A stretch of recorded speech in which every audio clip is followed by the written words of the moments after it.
ओइ कति खिच्न सकेको आम्मा के हो यस्तो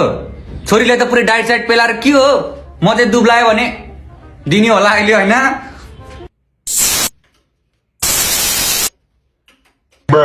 कति खिच्न सकेको खाँदै जिन्दगी बित्ने भयो त तेरो बाबु खाइदिन्छु र मैले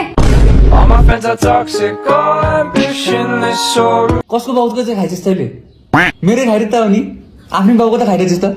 रमाया के हो यस्तो तिमीहरूको बाउ छोरा मिलेर मेरो छोरीले केही नभन है म त मार्दिन फेरि लतेरै हान्छु मैले भन्दैछु नि फेरि वाटेभर चिक पिपुल मामु के भयो रामेन चाउचाउ ल्याइदिन्छु न पिरोवाला च्वास्दै मामु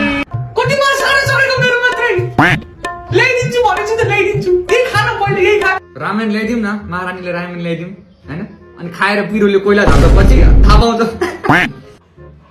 छोरीलाई मात्र खिलाउने हो कि छोरालाई पनि अलिकति मोटा हो हैन अलिकति टिटसिट लाग्दैन भने घरमा अलि ल्याइदिउँ त के खानेकुरा यार भोक लाएर तनाव भइसक्यो भुक्न त जा गर भुक बाटोमा भाउ गर मेरै मासु खाउनु मेरै मासु भोक कुकुरको सन्तानहरू मर्नु नसक्यो म all my friends are toxic, all जहिले इन्डाइरेक्टली गाली गर्छ यार जहिले always negative. I need new. अरु कुरा त त्यस्तै हो एक कप चिया खाम न हौ चिया दिनमा 10 कप चिया खान्छौ आउँदाखेरि नि पानी झाल्ने हो कि के हो